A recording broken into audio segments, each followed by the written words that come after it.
o'clock. I'd like to call the planning board meeting to order. I'm going to start on my right and have the board introduce themselves. Robert Davies, alternate. Charlene Anderson. Edward Veal. Susan Mooney. Gary Anderson. Joe Clough. Mr. Davies will be seated and voting for Mr. Grotnice tonight. Or, yeah, that's fine. So we have a couple of things on our agenda for tonight. The first is a continuance for case 18-001-SUB, the application from trustees Sarah P. Evans of the Sarah P. Evans Revocable Trust requesting to subdivide the existing 40.703 acre tract, tax map 58 lot 6A, into one 5 acre lot, including existing dwelling located at 70 Ledge Farm Road, leaving the remaining 35.7 acres of land with parent tract. The property is located at 70 Ledge Farm Road, Nottingham, New Hampshire, and identified as tax map 58, lot 6-A.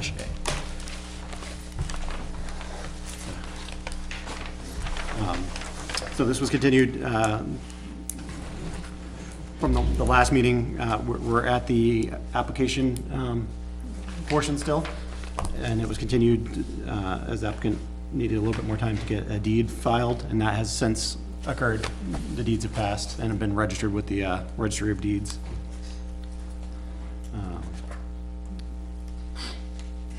Any other changes since?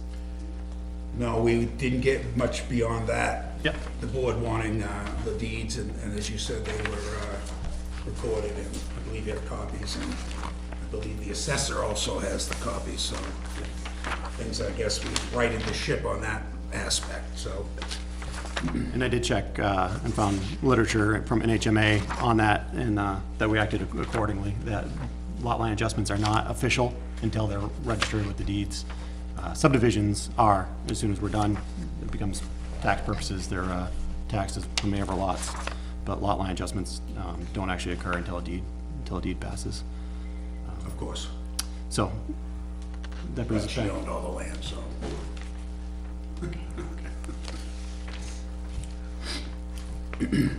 So that brings us back to the application.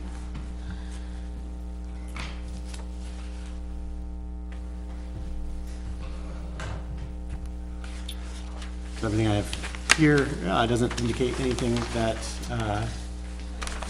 wouldn't allow us to accept the application as complete. The notes I have that are in the book in your packets tonight are more for the actual plan if we get to that point.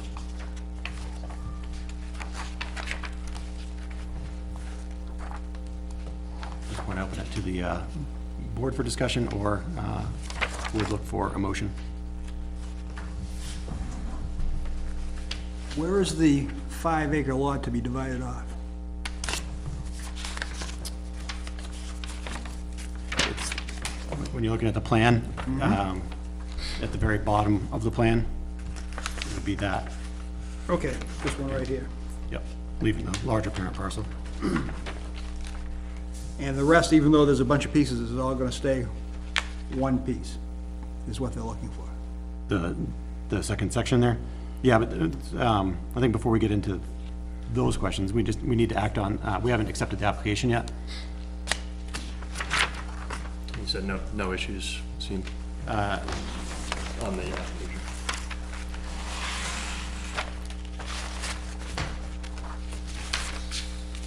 Yeah, everything we have on it is more for, it looks like that, appears that the application is complete, and we would, everything I have is more for the second stage, for when we discuss the plan. Mr. Chairman, I move that we accept case 18-001-SUB as complete. And seconded. Second was Gary or Joe? Joe. That's We have- acceptance of application, correct? Acceptance of the application is complete, yeah. We have a motion and a second. All those in favor, please say aye. Aye. All opposed, motion carries 6-0. So that brings us into the public hearing portion. So Mr. Landry and Ms. Evans, if you'd like to kind of discuss in a little bit more detail, again, just bringing our board back up to speed on it. And then also a waiver, right? There's a waiver. And then they're correct. Then we have to act on the waiver too, which I'll have you discuss the waiver too. Okay, thank you, Mr. Vice Chairman. Again, Peter Landry, Landry Surveying, representing Sarah Evans, who's to my right. This property is located, as you mentioned, number 70 Ledge Farm Road. Currently, it's one lot, Buzz, 40.7 acres of land. The newest deed reflected that from a previous lot line adjustment. When we did that lot line adjustment a few years ago, we realized that the frontage for this lot was less than 400, which was what she originally thought she had purchased, because she'd originally thought she'd end up subdividing that in the future. So as it turns out, they went and seeked a variance. It's noted up in my notes for one of the lots to have less than 200 feet of frontage, which is the 5-acre lot, which I call the hilltop lot. When you see the topo, you'll know what I mean. But number 70 is the house that we're proposing to put a 5-acre lot, somewhat to avoid state subdivision, with the existing house, okay? And access through the existing driveway. The remaining land, which is around 36 acres, 36 acres, contains for structures an existing barn, which you can see just to the east of the driveway that's midway up. So there really isn't much more. I was handed, before the meeting, a list from the planning board, a checklist. I haven't had a chance to go through any of it in any in-depth. A lot of it looks like some housekeeping stuff that may be substance, but I haven't gone through it yet. Let's see, I believe the only other thing that I might wanted to note is that that each of these lots, as you'll see when you look at the topo and soils, contains the 2 test pits in the 4K area that the planning board requires, as well as a 30K minimum fit for building, 50-foot exclusive of the building setbacks as the board chooses to interpolate that. You'll see in the middle lot, we've got a limit of a 30K. We have more than 30,000, but we're just showing around the test pit, we're just showing a 30,000. And of course, with the barn being on that lot, I don't show a proposed house, but probably would be somewhere downhill of the barn on that lot. And as you can see, all the other improvements are already existing, being the overhead utilities and driveway access to each of these lots. There would have to be a segment of a driveway built off of the common driveway to access the buildable area on the remaining land. You will also note there is existing fire protection in the form of a Stratford dry hydrant located down at the foot of the hill down by Ledge Farm Road. So it's got on-site fire protection, which is somewhat unique, but certainly helpful. So that's pretty much it. Ed hit on all the other points there. I'm sure you'll have some questions, but that's pretty much it in a nutshell. Thank you. So at this point, before the board discusses, this is the public hearing, so if there's any member of the public that would like to speak towards the application, for the application, please step forward. Or if anybody like to speak against, or just in general. Are you here to speak towards, or are you just? I'm gonna back up. Okay. So at that point, I'll open it to the board. Mr. Chairman, I have one question for Peter for clarification. You said that there was a variance noted in the notes? Oh, yeah, okay, so, yeah. I don't see it. Okay, sorry about that. Look under notes and zoning summary 1A. 1A. Go right to the bottom, you'll see a couple double asterisks. Okay, got it. Yeah. And that stuff's, online. I assume you guys have looked at that. Thank you.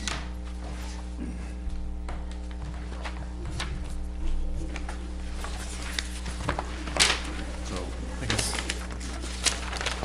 I'll go through the list and see if before we have too much board discussion, and because this may be a lot of, to not duplicate discussion, but I think this was provided to you, some of the notes that were compiled about this. I know it's just tonight. One but- date, yeah, I just got it today, and I'm just going down through it. Want to go down, you want to go down through them all, Ed, or? I know the board has it, but just so I'll just read it through. So there was a couple of items that on the plans that were noted to be addressed, that all tax maps, it's just the way they have to be identified as tax map blank, lot blank, sublot blank. So that would just be for the final plans. The owner title block, current owner address is for tax map 58 lot 6 sublot A, 70 Ledge Farm Road. Well, are you telling me that, or, because, isn't your address 66? Right, I'm Sarah Evans at 66 Ledge Farm Road is my mean- address. The house that we're subdividing, the Hilltop House, is number 70, but that's not her current owner's address, if that's what you're trying to ask. That's why we have 66 there in the owner of record, not 70, Yeah, and 'cause- that's in the deed too, great. Yeah, that was in the newest deeds is 66. so that, I had a question mark on that myself.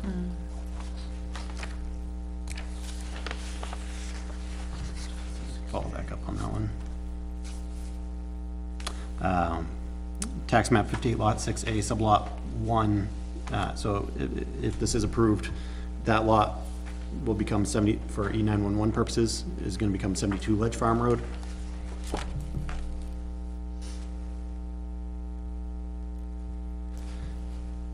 And then, so I believe that means one of the addresses would change. Now formally, it's on there, it's just not, I don't know. Number 5, edit tax map 58 lot 6 sublot A-1, NF Sarah Evans, trustee, CD Evans Revocable Trust.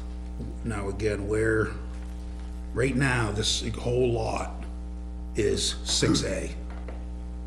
Currently 40 acres. Under owner of record, we have the Sarah P. Evans Revocable Trust, Sarah P. Evans trustee.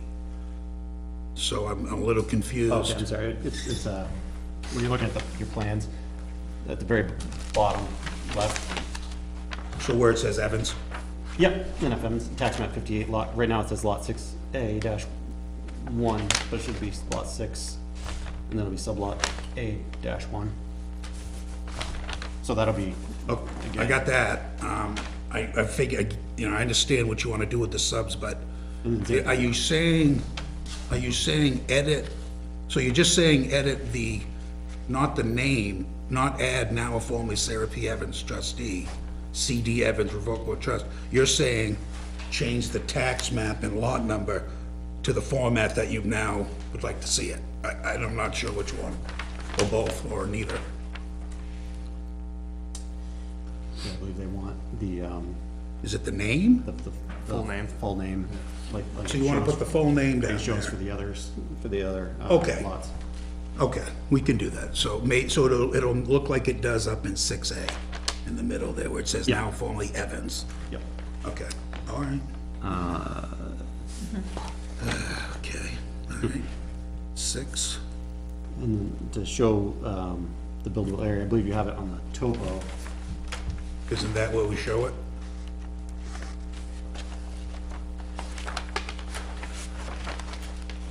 Yeah, that's, I think that's okay. So this one says show buildable area, which was showing a 30K buildable area. Need to know where proposed home will be located. Must be no more than 1,000. Okay, well, it's less than 1,000. It's gonna be close. I think the whole driveway was 1,300. Let's see. So what are you saying here, show buildable area, are you comfortable we have a buildable area? Or do we not, do you want another one? Because I have one around the 4K and where the barn is. Yep. We don't show a proposed house, we could put if you want a rectangle in there, certainly could do that. Yeah, that'd be great. Okay, so we'll put a rectangle in there. And what are you saying? Okay, this was new to me, and I think Joanna explained it to me that it's not in any rules or regulations of yours, so I wouldn't have seen it in your subdivision or zoning, but now I'm being told the buildable area must be no more than 1,000 feet from Ledge Farm Road, From a source of water. or there's the That's house. because the driveway is too narrow for another apparatus to get by. That's coming from the fire. Is it the proposed home, or 1,000 feet? That would make sense, right? If fire departments, From the water. not the buildable area? So, if we show the building 1,000 feet from the, not Ledge Farm Road, but from the fire hydrant? From the fire source, Okay, as it says from Ledge Farm Road, yes. Yeah. but you mean from the hydrant? Because that's another 200 feet in. So just to be clear, item 6B, we're changing Ledge Farm Road, just for notation, the dry hydrant. Fire hydrant, correct, yeah. And house, or the home, proposed home, no more than 1,000. I guess I have a question, but I don't understand what this 1,000 feet is referring to. Isn't there a new proposed driveway, shared driveway, that's like off of Ledge Farm Road? It's only 720 feet? All the way to, Yeah, that's the one that goes down the lot line, that's a zoning thing, yeah. Right. I mean, where do you measure it to? I mean, the driveway, that's what you need for the common, then it branches out. I mean, driveway has a beginning and an end, I would assume it ends where you park. So that 1,000 feet, it's not in our purview, though. No, so the must shouldn't have been worded as must, I apologize for No, it's okay, I'm just for clarity, so that's coming from fire, and maybe it has something to do with, code and everything else, but Is it? it's not. but this proposed I thought it driveway, was 2,000. Ed, is 30 feet wide. But I'm saying for 6B, that's not really under our, technically, it's not under our purview, it's not in our subdivision regs or zoning ordinance. I mean, it could come into the health and safety aspect of the planning board, but I think it's something for us to keep in mind and for the applicant to be aware of, that the fire chief has definitely identified that as a concern, so. But if you're. Yeah, but is he right about his concern, is what I'm asking? If there's a road that's 720 feet long and 30 feet wide, going to be a shared driveway between the new lot and the existing lot, and the buildable area is within, it's definitely within a couple hundred feet of where that driveway is. I don't understand what the problem that the chief is bringing up about the distance in. It may not be, so as we go further along, it may not be, but right now where there was no, on the larger acreage, there was no house shown for, where the house would be placed. Well, I think let's indicating that, it's in that. let's not get bogged down on that. I mean, if it's this, I don't wanna, Yeah, like waste anybody's time, so if it's an issue with number 70, Right. not with the new one. So if it's an issue with 70,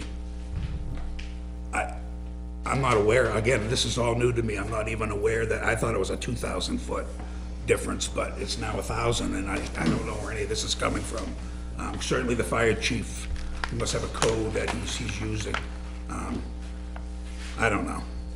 But I know if we look at number 70, I mean, if you were to use the existing driveway, the driveway's, well, I'd have to do the measurements, because I think you're gonna be fine that it's close. And then I would ask the board, is that something that they would consider on a waiver of some sort? But of course, none of us know what this is based on, I don't believe, so till we know what it's based on, it's hard to even say, well, if it's 1,000, 1,100, is that okay? I think I need to figure out what, because it's worded from Ledge Farm, 1,000, I think the first thing I need to figure out is what is the distance from the fire hydrant, from the cistern to there. If it's less than 1,000, it's a moot point with the fire chief. I guess I can do that, we'll come back and we'll have to figure that out. Well, and Joanna mentioned the narrow driveway, so Yeah, that's, the narrow driveway is based on what you have now. I don't know if he noticed the proposed driveway, by going by his knowledge of the location. So if the proposed driveway is gonna be wide enough to allow two apparatuses to go by each other, then the idea is not a big deal. So, and then driveway permits come from the code enforcement officer, so I guess I can just move along and leave that in his hands to deal with. So yeah, we'll stick a pen in 6B there. So number 7, tax map 58, lot 6, sublot A, is assessed with, so currently they're saying it's assessed with the barn. So is it, the plan is for that barn to stay on that lot, is that correct? Yeah. So that'll, Yeah, we don't have any, we work the lot lines around it to meet the setbacks. and then the existing dwelling will be on the new, Wait a lot. minute, the existing? I'm sorry, dwelling number, Proposed. I'm sorry, 7B proposed dwelling? 70 is proposed one, I'm sorry. So that's a duplicate, okay. That's proposed. So we can add that, sure. Okay. And note, not noted on plan 2, on plan 2 sheds and a lean-to. What does that mean? That there's structures, that aren't showing on here. Is that the coop? There is the Got a coop. coop on Is there. that, well, where are these? Do you know what you're talking about? 2 sheds and a lean-to? Or, Off the barn, maybe? They're on the assessing card, which is why it says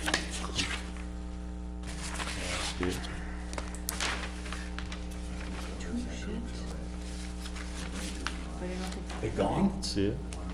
yeah, the coop is there, not That's what it is. 2 sheds That's and what a you, lean-to. Well, I have a coop, yeah, but is the coop the Separate lean-to? item, and that is on. Is the shed the lean, I'm showing the coop, but is that a shed or a lean-to, or who do I clarify that with? I think that's additional, Pete, the coop is, Is that on? Oh, Addition no, to the- coop is within, oh, okay. that's just this note. It's basically just making sure that, That's an that all accessory. existing structures are shown on the I plan. thought the setback was 20 feet That's for correct. accessory, so. That's correct. That note coop, whoever's looking at, is within the setback, it's within the 50-foot setback, but it's greater than 20, So it's so it's, I think it's fine. acceptable. I think and it's I'm not even fine. sure that needs to be setback. Coop, chicken coop, Yeah, I don't see the lean-to. does it? I don't, No, but the 2 sheds and Agricultural. lean-to need to be included on this application. Right, if there's additional structures, they need to be shown. So we got to try to find 2 sheds and a lean-to, and if they're existing, Or you have to go to the assessing or you've office. gotta get the tax card corrected. Right. Cause you're paying for those probably. But maybe they've been removed. Yeah, since. if So they've we- been removed, you're probably paying for them. we gotta check the status of those. Now, if they're removed, she deals with Susan on that. I guess you gotta prove it somehow, but. So I guess we'll get to the bottom of the 2 sheds and a lean-to. All right, What happens if they've fallen in, but they're still on site? What's the, it's just a random question. consider that Or debris at disrepair, that point. or- If they're not there anymore as structures, I would consider that, not needing to be shown on the map. Number 8, just when noting the E911 numbers to dwellings, note as street number, blank, so obviously, again, that's just going back to, a few of these are gonna be renumbered. Number 9, tax map So 58. you actually want the word street number, is that what this note is saying? That's what she's saying, yes. Okay. Not, okay, so just the word street number somewhere, okay. Got it. And then number 9, I'm sorry, I think that's clear, it's, the tax map 58 lot 8. We're not surveying that lot on this plan, so we wouldn't put a lot area on it. That's in a butter. So, I mean, I You're understand, correct, yeah, that's correct. I think I understand, yeah. And again, that stuff's, that's in the background, that's in a butter. Yep. You're correct, that's not part of this plan, so. Now, are we on 10? The clarify access to parcel, I had that, I have that as one of my notes too. Okay. Because I know in the original, the last plan where the lot line was adjusted, talked about extinguishing the right of way. And I know there's some language in the deed about that, but right now, I don't think anything on here Well, clarifies, showing the right of way, but it's not. okay, what we're gonna have to do, Ed, as this was turned in before the deeds were written, as you know, that's why it's left blank. When we insert the book and page, you'll have the information that you're now asking for. One of those deeds, as you mentioned, talks about extinguishing, clarifying some of the easements, locations actually on the ground. The previous deeds said running by the 12-foot right-of-way. You couldn't even figure out where it was, or, you were guessing at best. So the attempt with their lawyer was to try to clarify that access. I think I can certainly address that on the revisions, because I do have to update and put the deeds in there, so we'll do that, and we can discuss the access. Right now, any access that traveled through the lot we're subdividing was extinguished or extinguished through this lot, but relocated or clarified to come in through tax lot 6-1, which is the one up above, okay? That's the purpose of me showing some of that off-site. I can understand why it looks like it's, lots have been surveyed, but that was the previous one. But it looks like they're missing, they don't have bearings and distances, they don't have monuments, and they don't have lot areas. The sole purpose was to try to show those accesses for extinguishing and trying to clarify. So one more attempt at it now that we have the new deeds, and should be a little clearer for you. Okay. So right now, Yeah, I know the plan, like you okay. mentioned, is, Yeah. but on the larger parcel, the 34-acre parcel, that right away that's shown on here, it no longer goes to the other 3 lots. Yeah, it went to the one in the middle, it went to number 66, 61A. Yeah. It used to run up from Ledge Farm and went up to here. That's been extinguished. Okay, so the driveway that's existing there now is the one that's on the 40-acre piece that we're subdividing.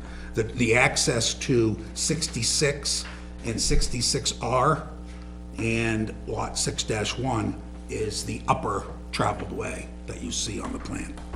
Yeah. And that's all been put into the newer deeds. Yeah, that's how I had read it, so I wanted to make sure I was understanding it right, so. So, and I'll make it, Yeah. when I revise the plan and update it, we'll put the deeds on there, make it clearer.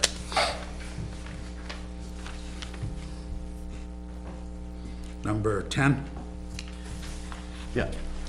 I can explain that if you haven't found it yourself. It's like a Where's Waldo, I know. You run out of room when you're at this scale. If you go down near the dwelling 66R, the trailer, on lot 50, or on map 58, lot 8, you see where I've got dwelling number 66R labeled? Yep. Go to the left of that, you'll see a big circle that says C detail B. That's where it is. So is there a stone wall there? Yeah, matter of fact, we probably don't even need that. We'll take that out, make it clearer. That probably came off the old plan. Now that I'm looking at it, we don't even really need it. Or remove that. Clarification. Yeah. So then it looks like 6-1, they're doing the same thing. That's no acreage. Yeah, no need to show it. We're not surveying that lot. Okay. Edit right away. Okay, we just talked about that. And dwelling instead of dwelling street number. Dwelling street number? That's I different. didn't see what time you snuck in, Teresa, I'm sorry, what time did you? 7:25. Let the record show that Ms. Bascom has joined us and is seated and voting. It's 15. 8, 9-1. Now I'm lost. Huh. Ed, where are you? At 11? This, you don't have a dwelling on here, there is. Further back. Right, but if you're noting that there's boundaries, that's what she's saying, if you're gonna note that there's boundaries, then you should note that there's dwelling. I'm a little confused with that. We're not showing a boundary, we're just showing a tax map line. You're talking about on lot 6-1? Yes. Yeah, we're not surveying that lot. Is that clear, or? It wasn't just, not, what's that, Pleasant? No, okay, It appeared that it was being identified. yeah. Yeah, it's missing a lot. It doesn't have bearings, distances, monuments, lot area. It's the buildings, yeah. Yeah, I understand. It is on, if you wanna see it, it's on this lot line adjustment when we surveyed it. Now, Ed, are we on, 11? On the backside, yeah, 11 C. C. Edit note referencing the right-of-way. Where is lot 5891? I can't seem to find it. I haven't found it either. It's in the, when, it's on the left side, in the middle lot, this square there. And a typo there. There's a couple, it's in there a couple times. Oh, that's different. That's not, okay. That's not okay, that's, what that's saying is subdivision lot 5891. When you read the deed refers to a subdivision, it calls it out as a lot. It's not the same as the tax map and lot number. So that's what that's saying. That, because it says or tax map 58 lot 61A. So it's, so edit the right of way. So anyway, now that we know it's the middle lot, edit note referencing right of way. Okay, we just talked about that. Right?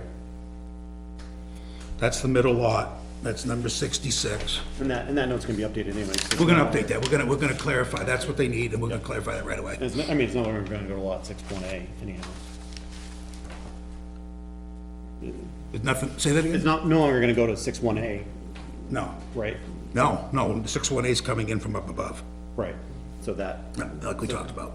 so that'll be a, And then on this one, instead of putting street number 66, they want dwelling street number 66? No, just add the word street. Street, okay. Street 66. Okay. And I'm not certain what that is. Ed, maybe you could help me out on 12? it's, I think it's just asking for some additional, I know. lines that Oh, we added. So, yeah. So she was curious as to what these lines mean, because they're not noted down here in the legend, and, okay, we'll put that tax map lines. okay. What she was pointing to for the board is, Here? I have the line dash around 6-1 and 61A, the lots that weren't surveyed. She's asking what those lines are. So, Tax I'll map put that in the legend.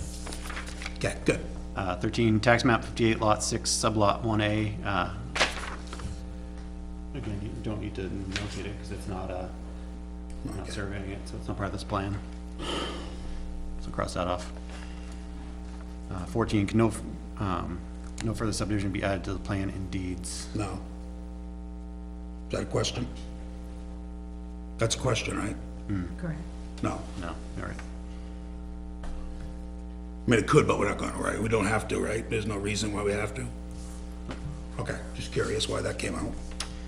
All current use information will need to be updated, that's outside of our purview, but that's just for your FYI. Okay. And verify how many dwellings the driveway accesses, which is, goes back to the clarification of the driveway access discussion. Verify how many dwellings the driveway accesses. We're talking about the lot we're subdividing, right? Got it. So 2. All right, so now we've made it through that. Okay, that wasn't bad. Anything, does any member of the board have questions or comments that weren't addressed through those items?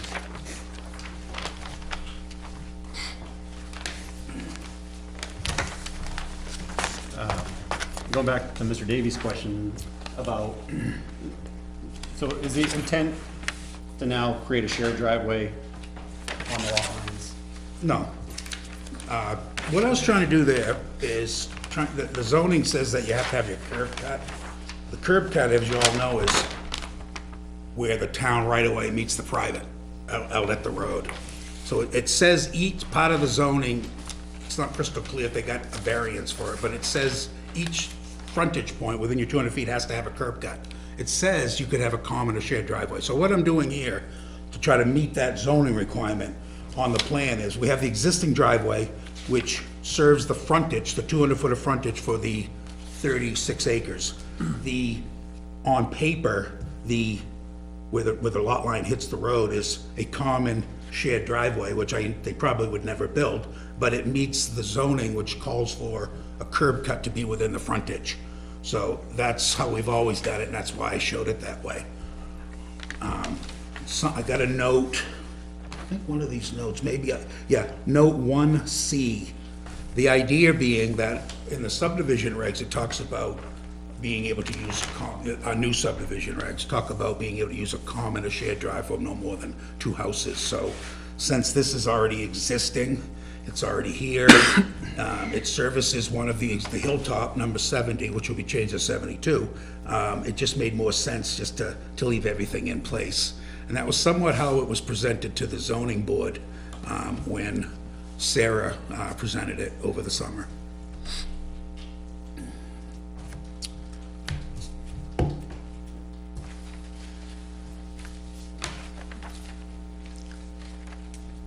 So that means that the fire chief's argument does hold water if the proposed driveway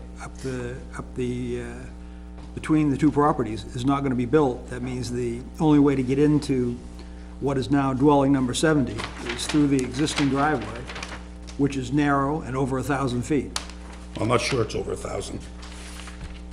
That hasn't, right now, what I do know is from Ledge Farm Road, because I measured it, to the hilltop was 1,300, no, it was 1,035 feet. So, if, I already know it's less than 1,000, we're gonna come in, now we're gonna measure not from what the note said, but from the cistern where you'd hook up. That's in, off of Ledge Farm Road, so we're gonna be less than 1,000 to the hilltop. Where is the cistern?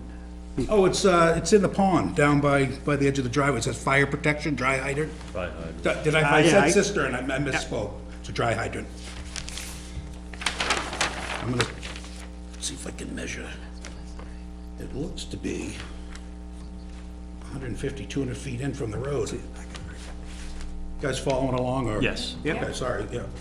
It's about 150 feet in from the road, so 1,035 minus 150, you're less than 1,000. So, what do we need to do? What would the board feel more comfortable with, me writing that down? How would you feel comfortable to get that measurement? You'd have to scale it yourself, or I'd have to somehow depict it for you, which I'm willing to do if that's what you need. I don't know if I can show it on the plan though, because it gets kind of cluttered. We could do it in verbiage. I could say, maybe that's what, would you feel comfortable if I measured the distance and put it on the plan? The distance from the dry hydrant going up the existing driveway we plan on using. So I'd stop at the gravel drive parking area there, and I tell you what that distance is. Could you do it in increments? Like every 50 feet, put a little, Well, it's gonna, what I do on the computer, so it's, I draw a polyline, and then I just ask it what the length is, and boom, there it is. It just, I'd run right up the center line, that way. And of course, then the logic would be if it's less than 1,000 to the hilltop, then the house that we proposed down by the barn would also be less than 1,000. And it sounds like then that the fire protection is adequate. What is the access to the dry hydrant? They drive from Ledge Farm Road. Oh, there you go. They drive down the existing driveway from Ledge Farm Road. I don't know if they back in. I don't know if they park on Ledge Farm Road and run a hose down there. I don't know how they fill up their tanks, if they, but do they drive in and back out, or do they drive around? They've done both. They can do both. And they come down there regularly to test whatever they're testing, they spray lots of water. Screen and hydrant, yeah. Yeah. Sure, yeah. And then they shovel it out in the winter, and I plow it out in the winter. So what you're pointing out, Buzz, is that it seems wide enough from Ledge Farm Road to at least the dry hydrant for the, we've heard some talk that the driveway's not wide enough, but they're using it now. Is that what you're pointing out, or? Well, maybe I'm not seeing this properly, but where it says dry hydrant, and it says 12/16, Is that where the dry hydrant is? 12/16. It's 12-50. What is this right here? He's looking at a time. Oh, that's a date. That's a found drill hole. Come up here. Drill hole, that's Yeah. not the dry hydrant. No, Okay. dry hydrant, yeah. So the dry hydrant's right there. Right in the pond. Yeah. So it's, Sorry about that. so it's right on the edge of the driveway. Okay. Yeah, right on the edge of Thank the you, driveway. thank you for the explanation. So with the driveway where there is no real proposed, I know on the paper there's a proposed driveway, but in actuality, there's no plan to put a driveway there. In the zoning ordinance, it does say that shared driveways will be kept to the common boundary, and after, obviously the curb cut is, we've discussed, but, so normally, for a shared driveway, it's supposed to be kept to the common boundary, so the lot line. Of course, that's a little confusing with the new subdivision regs, which we just enacted a few years ago that talk about, I understand, I think I understand what you're saying, and, but our new subdivision regs talk about common driveways. First thing it says, this is under 15.3.1 of your subdivision reg. 15.3.1, number of access points to roads. I'll read it, you can read it. It says, in all cases, the number of access points to a given street shall be held to a minimum, preferably one point of access in order to reduce traffic. Okay. Then it goes down to say, in number 3, common driveways may be utilized. However, no more than 2 houses may be a shared common driveway. Yep. So, So then, that goes back, and it matches up to what the zoning says, except the zoning goes a little bit further, indicating that the shared driveway, and it says will be kept to the common boundary. I thought that was just at the curb cut. Now, I'm on page, well, it's page 2 of the zoning ordinance, it's, Article 2, C1. Okay, so B. what we're showing for the 720 foot proposed shared driveway, 30 foot wide, doesn't meet your zoning? Because you're indicating that that's never actually gonna be built, Well, so that's not, does it have to be? if, a shared driveway, yeah. Well, For zoning, does it? I mean, say we didn't have this, let's just look at this. Say we didn't have the existing driveway there, and we proposed it this way, and then they went out and they built it in a different, wherever they want, because they can. Wouldn't it be the same thing? if they built. So there's no driveway at all, Correct. and we come in here and we show the driveway going up the lot line. But, and then they decide later on, they build it where it ends up now today, which they can.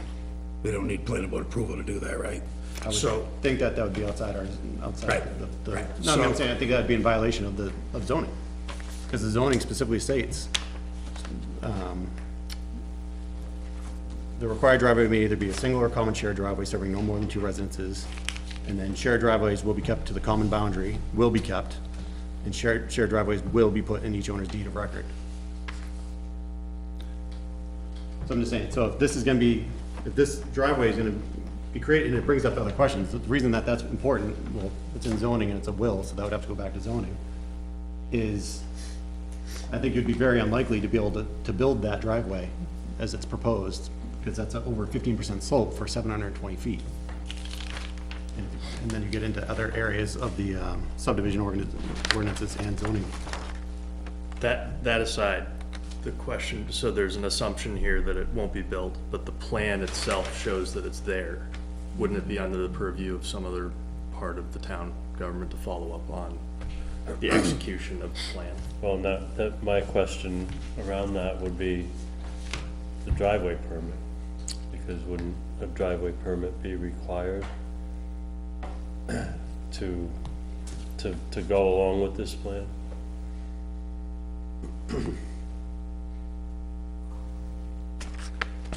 I would believe so, and once the, before a building gets built, you go through the building inspector, but I don't feel comfortable if we,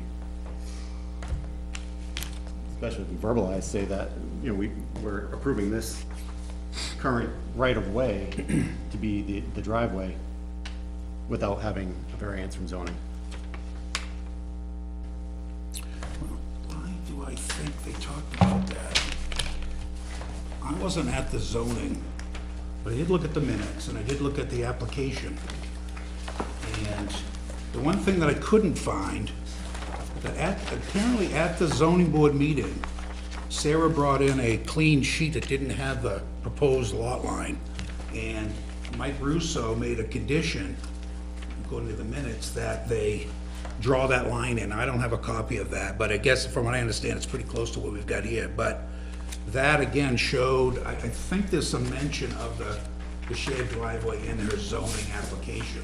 Now, I don't know if she specifically got a variance for it. It may not be neat and clean and got every citation, but the application talks about having a 2-lot subdivision, one lot having 195. She gets down to number 4 in her supporting evidence, and it talks about a shared driveway would remain for the future house and stuff. Now, again, it's whether or not that was part of the variance granted, because I think the last thing I read in the minutes was that it was based on the sketch. And that may not be the exact words, so I'm trying to look it up.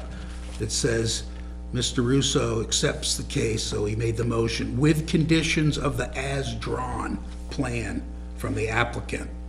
So I think what we were trying to do, so I understand, we don't have the plan, it wasn't online, it may be in the folder, because the way I understand it, the night of the meeting, one meeting, they drew a line on to present to the zoning board with the idea of all the other information Sarah presented, talking about the common driveway and all, the curb cuts, all of that, the frontage, and it was approved with the condition of the as-drawn plan. Now, I've never seen it. I'm going somewhat on what Sarah, but the point being is she drew a line at 200 and 195, so they think the zoning board was, which lot is gonna have 200, which one's gonna have 195? That was the purpose of drawing the line on, and then she drew it up through. Didn't draw the lot line down the driveway or anything that you're talking about now. So if it's not clear if we got a variance, maybe we need to clarify that. If not, maybe we need an additional variance. I'm not certain. It sounds like we might have already got it at our first attempt, but you know, I'm not certain. Just because when you look through the application, it was certainly presented that way. I think that would be important to clarify. If that was part of the variance and was already granted, So we can clarify that. like I said, otherwise, there's gonna be a lot of issues with So what that. you're saying is right now, you don't, the board's in a position, from what I understand, even though we show, and it meets the zoning, and we show the common driveway that meets the zoning, that's not enough for the board to say you've met the requirements. You're saying, If you wanna say it if meets, I want to use the existing driveway and purport that on the plan, then I need a variance for that. if you wanna say it meets the zoning, then we can get into all this, the extra discussion about the slope that's there, so that driveway probably can't exist, that proposed driveway, because it's over 15% slope without a for waiver. 700+ feet. Not without a waiver. And it would What are be, you saying, the grades and stuff like that, Ed, or the length, or, yeah, of course, it's a, it's pretty steep. It's probably not gonna happen. right, you're not gonna put a 700-foot driveway up a 15% slope, straight, right?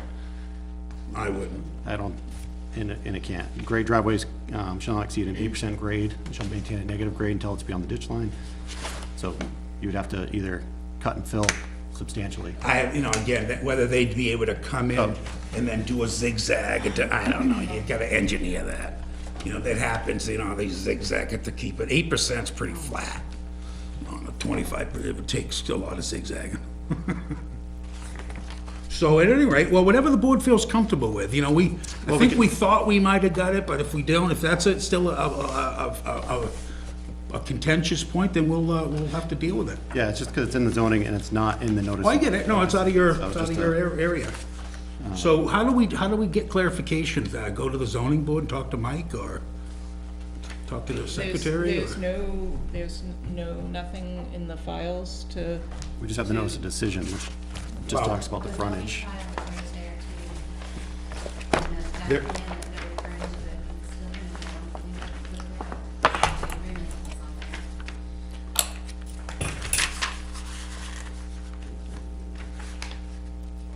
Do you want me to give this to Joanna? What's that? Do you want me to give this to Joanna? The application, that was online, so you have a copy of that? I got it right here if you want to look at it. I also printed out the minutes. It's in the file. He's- Oh, yeah, okay. The minutes in the, Is the plan not this one? he hasn't flipped through all the way yet, I don't know. Hadn't seen that.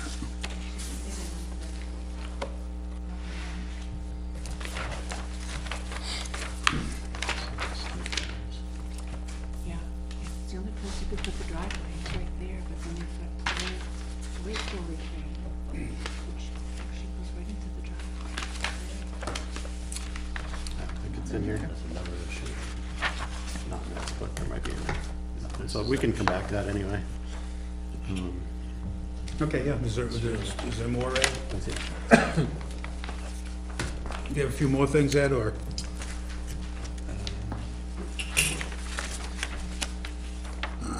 We gotta verify that.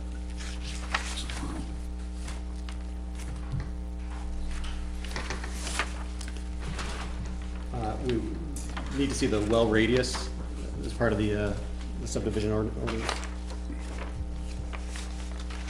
For both.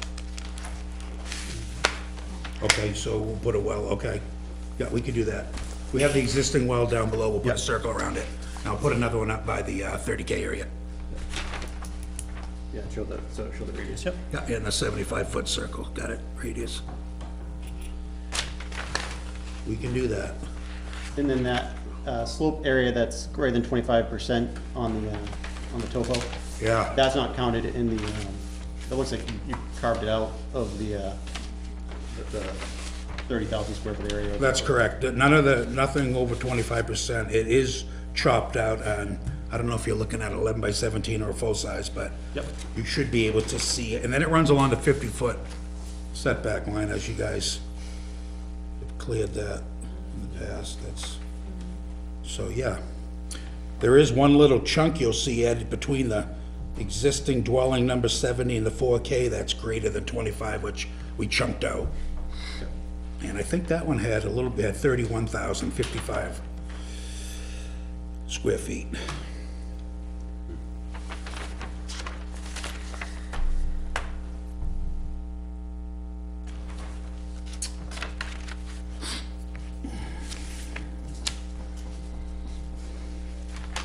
So right now, if either the zoning or either what existed for the variance or if there is a new one, if the intent is to use the existing driveway for both parcels, that would actually minimize a lot of critical area disturbance, Yes. because otherwise it's going over.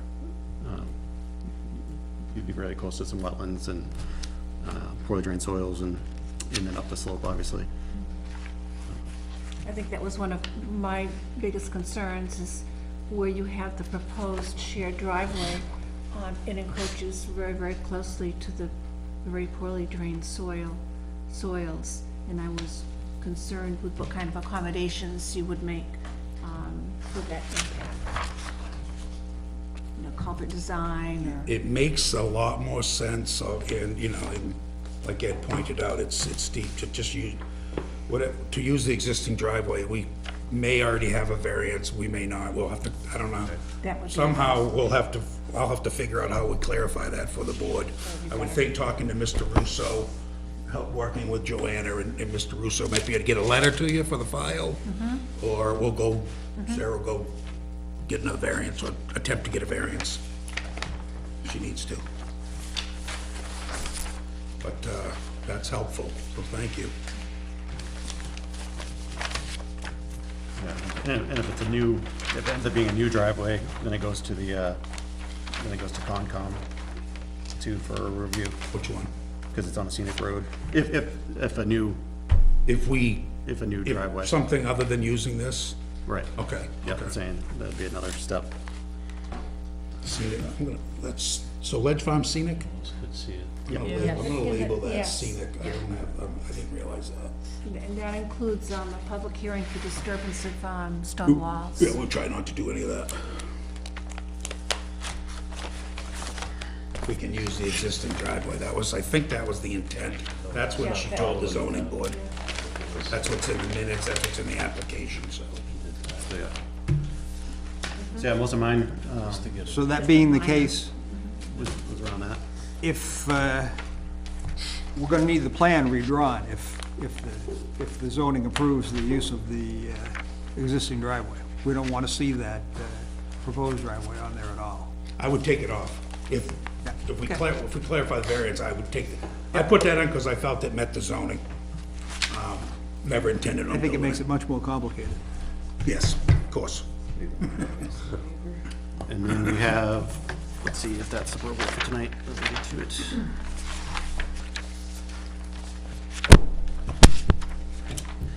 And then there's a, so there is a waiver in the file, I think it's appropriate, to act on that tonight. I'll read it for the board, and then we can discuss or have a motion. The waiver is to seek a waiver from subdivision regulations, Article 8, Section 8.3. Request relief from the complete topographic survey, wetlands delineation, natural features for the remaining 35-acre parent tract. Application includes 5 acres plus or minus, including 30K depicted portion of remaining land to satisfy town minimum requirements for subdivision. It's basically just a waiver so that he doesn't have to do a full survey of the remaining lot beyond what's planned for residents. So, Are you looking Mr. for a Chairman, motion? Yeah, I'm sorry. Motion or You can discussion, take yeah. your- so I'd move to approve waiver request form for case 18-001- sub. Second.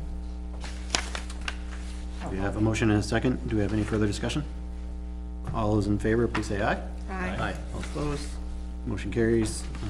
6-0, 7. Oh, we have 7 now. Mr. Chairman, would the applicants appreciate a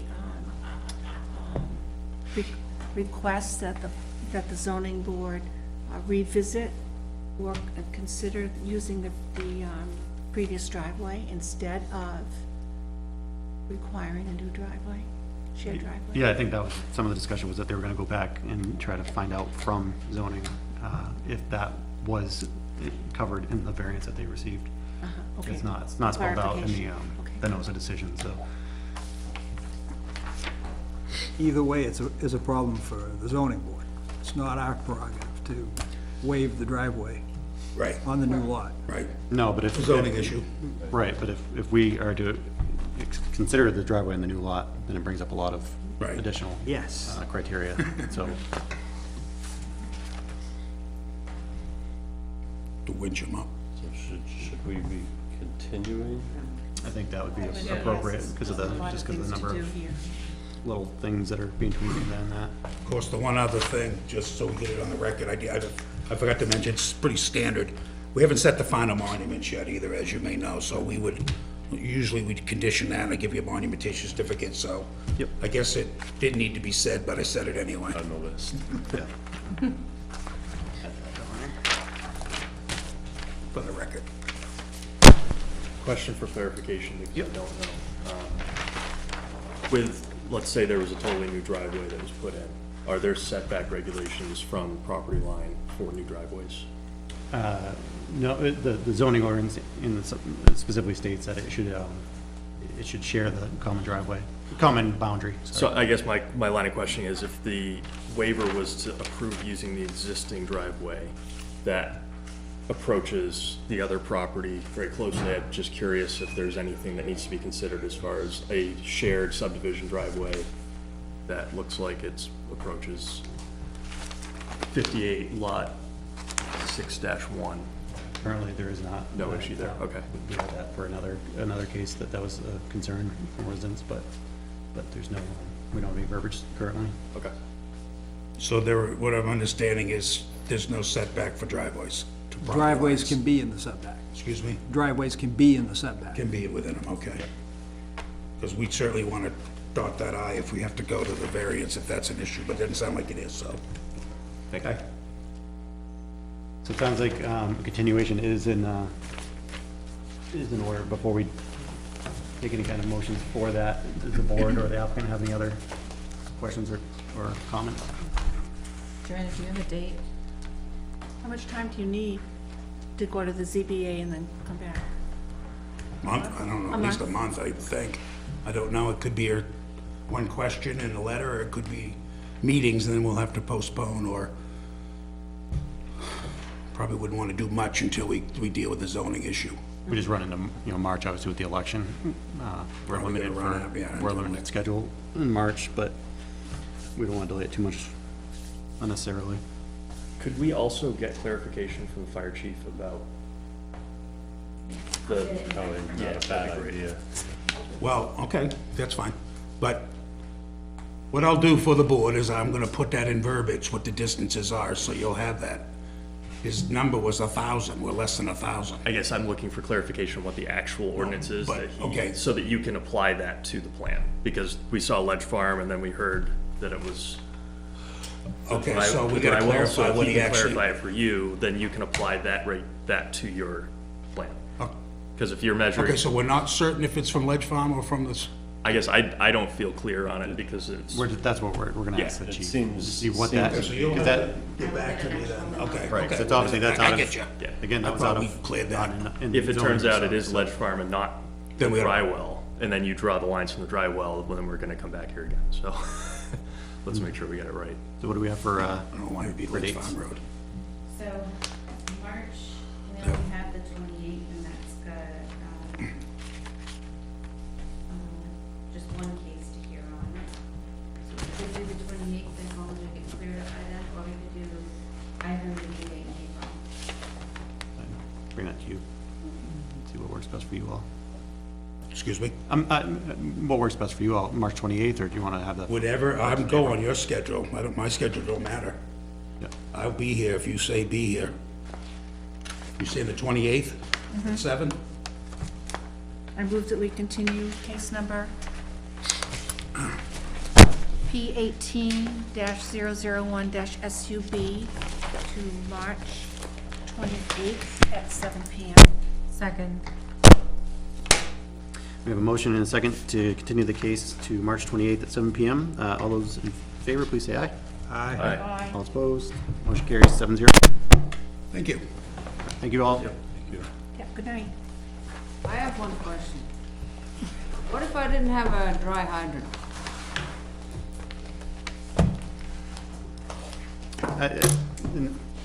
Well, according to kind of interpreting this, is that, that you would, yeah, But you do, are you planning on filling it in? that it couldn't be more than 1,000 feet Oh, I just from the wondered- road, I just then wondered in that what case. the deal was. Definitely. a That's why we're trying to benefit. find clarification from the chief for the next meeting, to make sure that, and we'll try, if we That's get that something early. I'm gonna do, or you're gonna do, or Joanna's gonna do? Yeah, Okay. We will. We want to give that to you so that Yeah. you can apply what he actually Absolutely. means, If, yeah. if needed. Thank you all. Thank you. Thanks. Next item on the agenda is public meeting, a roads discussion with our illustrious town administrator, Chris Darndale.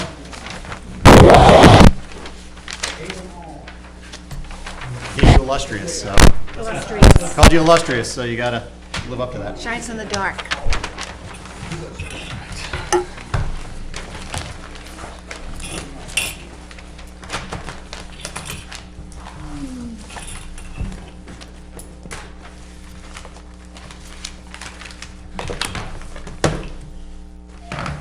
So I'm gonna let Ms. Sterndale just kind of run the show from this point. All right, thank you. Good evening. Here to talk about roads. Now specifically because we're gonna be talking about roads at town meeting, including a scenic road, and wanted to kind of check in with you and let you know where we were, and you may be seeing us again about it, but before we got to that point, wanted to bring you up to speed, so if and when we are dealing with a scenic road question, it won't be a surprise when the time comes. I know you've got a committee of folks working on road issues. We've got a lot of road issues going on, as you live here, you know. And so I want to get to the specific point about what we're talking about at town meeting, but I kind of need to go the long way to get there, and just to kind of maybe get the discussion moving broadly, more beyond town meeting. We got a lot of things that we're gonna be talking about over the next couple of years, so.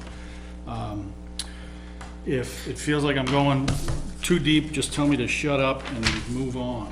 I'm gonna give you a stack of these things that you might be able to see on the screen. Neither one of them is all that easy to see, so I'm gonna email you this tomorrow and you'll be able to look at it on your screen, but those are collated. Yeah.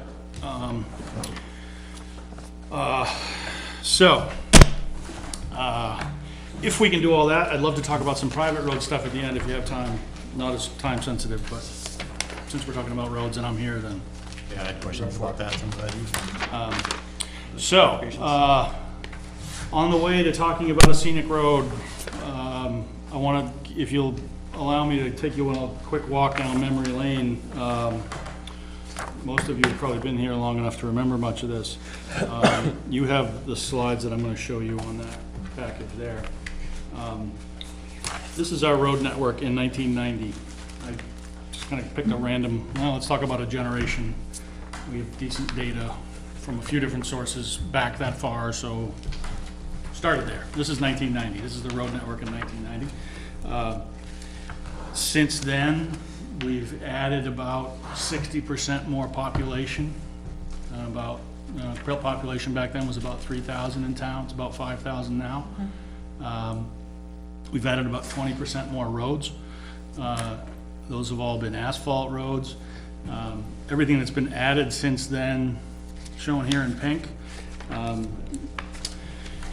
Most of that is resident. It's all residential streets. It's cul-de-sacs, loops, the last mile, so to speak.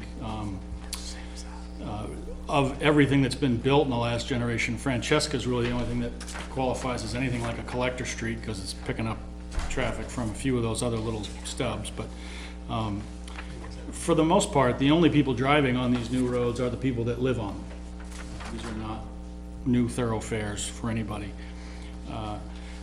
Another thing that tells us is that there's 60% more people using all the other old roads. These are not new paths to destinations. These are new ways to get to our old roads.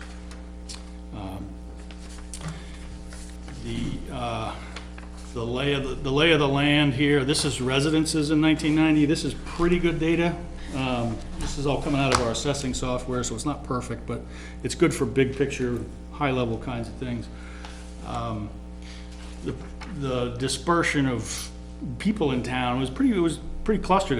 There's a cluster in the center of town. There's a cluster up by Northwood, West Nottingham, and one around the lake, or the two lakes. Each have lots of people around them. Everything else is pretty empty. Skip ahead 10 years. I'm going to skip ahead by decade here real quick.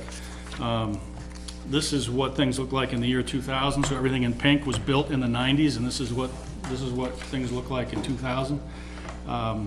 In that decade, we added a whole lot on Mitchell, Oak Ridge, Little River, Lavoy,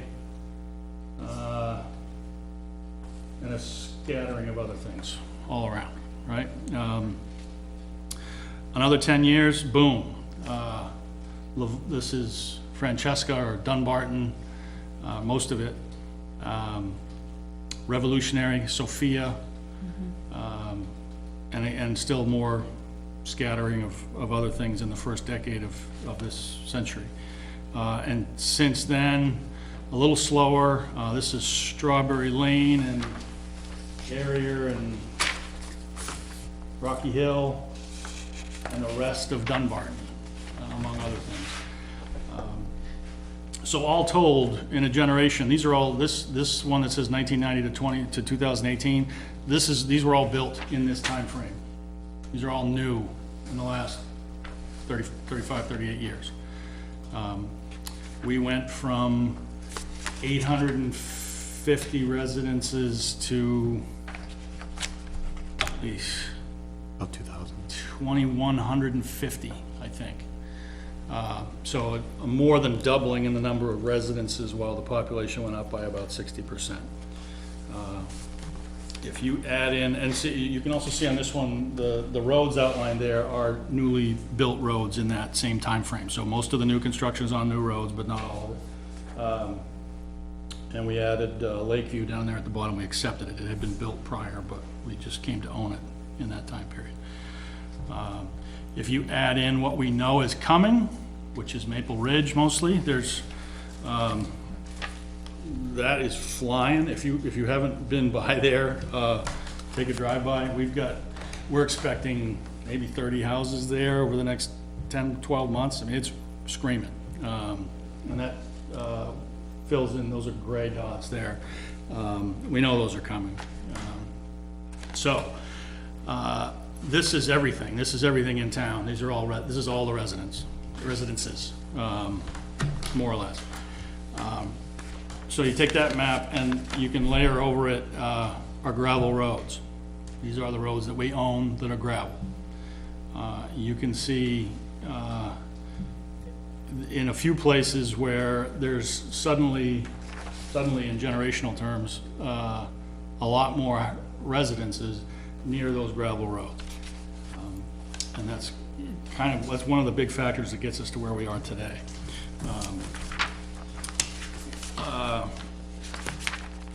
Let's pause on history and just talk about our road work and our road inventory generally. The last page that you have shows what our inventory is. It's 43 miles of asphalt roads, 15 miles of gravel roads. Those are all owned by the town, maintained by the town. The asphalt maintenance is typically done with an overlay or a seal coating shim program every year. We have worked on 15 to 20,000 feet of asphalt road, what you'd think of as major maintenance. On top of that, we have typically done a large reconstruction project of an asphalt road. Most of them, I think most of them probably had not been really seriously worked on since they were constructed before this last generation. I didn't look back at, whether something was built in the 20s or the 40s. It doesn't really matter to us anymore. But those large reconstruction projects, they're all different, but typically it involves removing the existing asphalt, adding or replacing culverts, improving the drainage in the ditches, building up the road base, and applying new asphalt. And we would do that to a chunk of roads every year. Every year was different. You'd see the road crew moving around town every summer. We'd pick a new chunk and we'd do it. That's on top of the basic maintenance and repair and tree and drainage work and smaller projects on asphalt and gravel roads that gets done all year. It was typically one big one and a whole bunch of little ones. With the completion of Lakeview Drive this past fall, we've pretty much reached the point where our asphalt reconstruction is up to speed. We have rebuilt almost every foot of asphalt road in town in the last 30 years, with a couple of very small exceptions. Taken it down to the base and rebuilt it back up. And as a result, structurally, they're in pretty good shape. We are where we are a year faster than we expected. We thought we'd be working on Lakeview again this year, but we had a surprise appropriation from the legislature last summer, which we used to finish Lakeview last fall. We had anticipated that for 2 years, our major project of the year was going to be Lakeview. But we got to move ahead by a year, which is great. There's still no shortage of major projects that need to be tackled. All of our remaining priorities right now are culverts, bridges, and gravel roads. Because in terms of big structural challenges, our asphalt's in decent shape. We have a lot of upkeep to do on the asphalt, but in terms of breaking it down and building it back up again, we don't have a lot of that we need to do right now. Those priorities bring us to This year's projects, they show up here on your next slide with the circles on them. This is Ledge Farm Road, and Cooper Hill Road. They've both been on our radar for a while. We plan out our major projects. They're pretty visible to us. We know when things are gonna be needed. You can see that in the CIP, and most of that was John Fernald weighing out all the things he had to juggle and say, okay, this is what's most needed, this is what we can afford this year, and this is the order we're gonna put them in. Those priorities really don't change that much. It's flexible, and things move around, but we pretty much know what's in front of us in terms of big projects, pretty far in advance, other than surprises and floods and things like that. So as I said, Cooper Hill's been on the list for a while. Some sort of work on Ledge Farm Road has been in the capital improvement program for the last 11 years. I went back as far as I could find capital improvement programs, and Ledge Farm Road's been on every year. These two are on the top of the priority list now for a few reasons. The condition is number one. The rutting, the ice, the washboarding that we're dealing with, and the amount of work that we're putting into them, the maintenance burden is really significant. Most springs and summers we're undertaking small to mid-size repairs on those two roads, as well as others, but these two are consistent. And in the winter, they're particularly, they're just like all our gravel roads, are particularly challenging. And we've heard a lot about Ledge Farm in particular over the last 2 years. The last two springs have been really bad there, so it's fresh in our minds. But and the other thing that really jumped off the page to us, the select board this summer, in thinking about those next projects as we finished up Lakeview, said let's go get some data on how these roads are being used, and we got some traffic counts. The traffic on our gravel roads is pretty varied, but we did counts on all those. Most of the roads that are in that kind of priority pile that we have is just one indicator of what we need to do next. What that told us is what anecdotally we already knew, and that is that Ledge Farm is really busy, and Cooper Hill is not as busy, but busy nonetheless. What this shows you is that Ledge Farm Road on one side of Poor Farm is carrying 350 vehicles a day, and on the other side it's carrying 500. That's a seasonally adjusted number, so it's quieter in the winter and busier in the summer. On the days that we counted on Ledge Farm Road, it was actually over 600 in August, 600 trips a day in August. And on Cooper Hill was over 400, I think. Yeah, it was over 400 on that one day basis. That's on the last page of the pile that you have. So those two move, of our priority projects, those two come to the front of the list for us. So what we're proposing to do is two things. With our kind of annual project, about the same size and scale of each year that we've done, is to put that kind of work into Cooper Hill Road, fix up the base and pave what's left of it. It's about half paved right now. We're gonna, we're proposing to pave the remaining 7/10 of a mile, something like that, from the end of the existing pavement to the town line. And to do the same on Ledge Farm, where the pavement ends in between, just after Rocky Hill, as you come down the hill, out to the Epping town line, where it is paved up to the Epping line. In each case, we'll use the existing path of the road. We're not gonna move the road. We're gonna, and this all comes from our engineers, the kind of general plan. Remove the top 6 inches of the existing gravel, replace it with another 6 inches of select crushed gravel,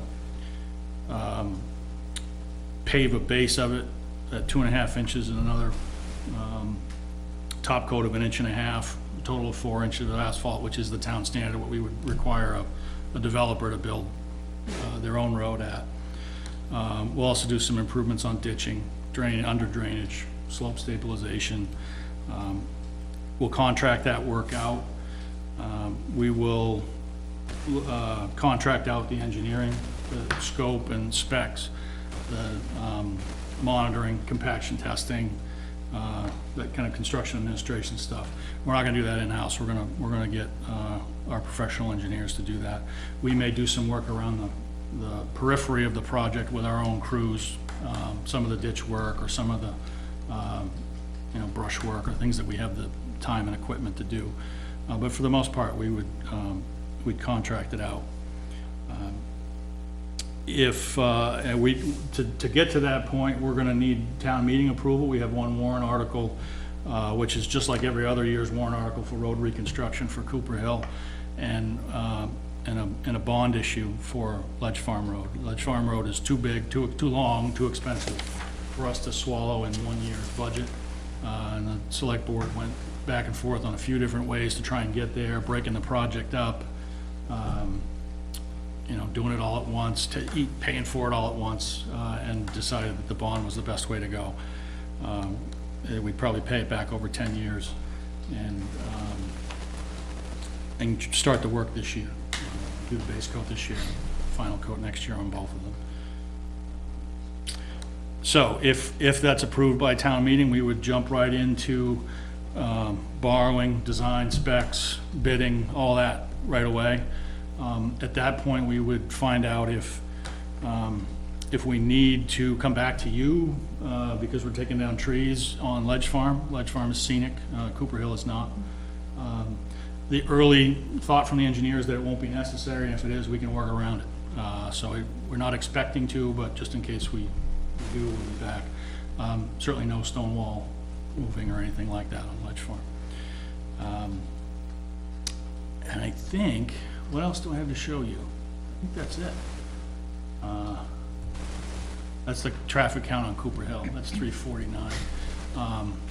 So just a little bit more on the traffic flow, if it doesn't feel quite right to you, but Cooper Hill is a cut through from 4 to 202, and we've seen a lot of development in that area, and we've also seen a lot of cut through traffic. It's theoretically a shortcut, but most of the development in that vicinity has been around the lake on the one side of Cooper Hill. Ledge Farm, it's pretty easy to look at the map and point a finger at Dunbarton and say this is where all this new traffic is coming from, but there's also the Epping factor, where Epping is much different than it was 15 years ago. And the straightest line, it may not be the fastest route, but the straightest line between here and Walmart and Epping is down Ledge Farm Road. And I had a woman call me complaining about Ledge Farm yesterday and says she uses it to get to work in Exeter. She lives over that way somewhere. It has what's going on at the other end of that road has changed as well. So there's changes on our end, changes on the other end. That road's been there for hundreds of years probably. It was not built to carry 500 to 600 cars a day. We're out there all the time, and we're not producing a good product, frankly. It's oftentimes not good enough to be a town road, and we throw a lot at it.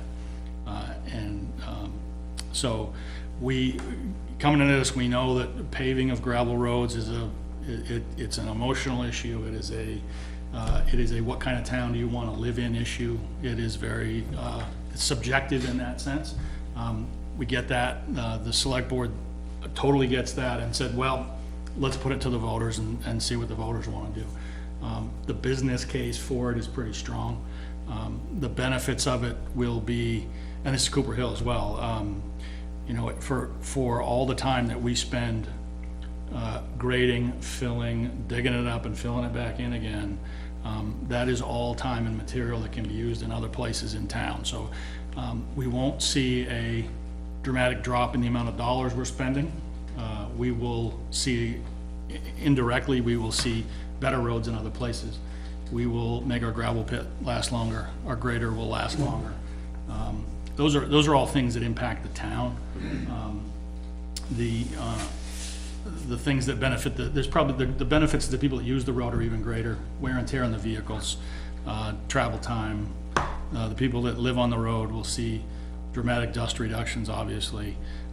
Gravel, paving gravel, it appears from what we can see, what we see in the studies, we've seen studies from Kentucky and Minnesota and a couple things UNH has put together. The kind of tipping point for paving a gravel road is 200 to 300 trips a day in terms of the cost benefit of it. New Hampshire DOT recommends paving a gravel road when its traffic load gets to 200. In this case, we're over 300 on each of them. The benefits are spread around in a lot of different places, but and they all matter. But again, it's a subjective thing. So shoot. Just a quick question. Cooper Hill is part Barrington too, is it not? On how far are we working with them? Or are we just gonna do part of it and they're gonna do the rest of it? They're gonna do what they're gonna do. Okay. Yeah, there's, they don't seem to wanna work with us on much of anything, but, So there will it's- still be part of it that's not paid? oh, there's still gonna be a part of it that's not paved, yeah, so, in this, one thing that would come to mind is, well, if you pave it, you're just gonna attract more people to cut through, right? That's a very obvious thing to look at, but with the Barrington side not changing, I don't know that that'll be the case here. But it would be for Ledge Farm, because it will be paved. That may be the case, yeah, that's one of the trade-offs, you're gonna see higher speeds, and you're gonna see a little bit of traffic, redirection. That's a upside or a downside, depending on whether you're the one driving or the one, watching it. So The offset for higher speeds is, driver and passenger safety. The braking distances and the skid resistance are dramatically different on asphalt than they are on gravel, so, definitely pluses and minuses. Any, look at, like traffic calming, engineering, some kind of traffic calming into if it's being We paved? haven't gone that road. I think, my career would probably be rather short if I started talking about speed bumps in Nottingham, but I don't know. We haven't looked at those. Yeah, I didn't know if what other options there are. Sleeping cops or, speed tables or what, there are other things, we can look at them, but we haven't. Right, just because, again, if we're talking about that possibly is gonna increase speeds, because now it's a nice surface, it's a nice cut through from here to Lee that avoids 125, Epping to avoid 125 for when you're talking about Ledge Farm. So. Yeah, I don't think it makes it anymore, it doesn't make it 101, it makes it Freeman Hall Road. That's what we're talking about, is bringing the quality up to every other asphalt road in town. It's gonna be the same width, it's, the terrain is the same, so. So no proposed change in width of the road, it's No. current base? Yeah. That was my question. Sorry, still your thunder there. Has there been any thought about how that'll affect pedestrian traffic? Well, no. I just think that question could, Yeah, it will and it should. There are some folks who like to ride horses out there, and it'll be different for them. I don't recall a lot of pedestrian traffic out there. I've never seen a bicycle out there. Doesn't mean it doesn't happen, but, There's quite a bit of pedestrian traffic on Cooper Hill, though. okay. Especially because of the lake. Especially with the lake Yeah. out that way. People walk, Yep. people are walking. Walking their dogs and that kind of Yep. stuff, yeah. that's Yeah. been one of our focuses in our subcommittee, pedestrian safety, so something that I'm sure that, will probably continue in our discussions as well. Well, and especially when you look at increasing speeds, because we all know that once it's paved, they're gonna go faster. You can't get them to go 30 on this road. You're certainly not gonna get them to do 30 on a road that doesn't tend to have as many eyes on it Yeah. as this one does. When you look back at the population change from, 1990 to now, I'd venture to guess our probably police force or police shifts or police budget probably hasn't increased 60% in that time. Yeah, it Has it? Yeah. I know we have, Our I know we headcount now, certainly has. Yeah, an overnight. we had what, a cop and a half then? Yeah. I don't know. When I came to town, we didn't have a 24-hour police force. It's been a while. But even so, to your point, they can't be everywhere at once. Right. It's impossible. Yeah, I think, you'd certainly see, we don't tell the chief of police where to direct his troops, but, if we were to pave it, I think you can be confident that there would be a very, noticeable presence there as people learn how to drive the new road. Yeah. I know there was just recently a presence on Freeman Hall, and it made some people very happy that we're living on that road, because yeah. You may not realize it, but there is a targeted patrol almost every day. The street name is written on the dry erase board in the police station. They are targeting something very specifically. Most, doesn't mean there's always somebody parked there, but they are thinking about that each day. Chief has the chief's handwriting. So I know where not to drive that day, but. There goes Chris doing 25 miles an hour again, perfect. So stepping back to this being, as it pertains to our board, obviously, we're the ones approving subdivisions and such, but we're limited onto what we can allow, not allow, or for reasons of not allowing. Sporadic and premature development are a couple things, but I don't know how well those could be, argued or defended in anything, especially if it comes down to the town, waiting on something from the town, like paving. So I'd be interested in hearing anything from you as to what we as a board may do better, if anything, if there is anything we could do Yeah, to try to minimize. I'm getting outside my depth, but I would say if we are faced with, we have kind of two things. We have the ones and twos and the little subdivisions and the existing house lots that are getting built on that you have, very little or no role in. They're pre-existing lots or they're whatever they are. Anything that requires a subdivision, particularly a larger one, I would hope that you would consider working with a developer to make off-site improvements, perhaps at the expense of impact fees. You have a lot of latitude there to waive impact fees in exchange for exactions of, off-site improvements. I will tell you, you look at our existing gravel, I can tell you where the culverts are, and those are just gonna need to get done. It has nothing to do with traffic so much, they're just getting old. But also on our radar for gravel, Boar Farm is carrying not quite as much as Cooper Hill, but it's in, the hills there are bad. The hills on Guile, the remainder of Stevens Hill, those are both a little quieter.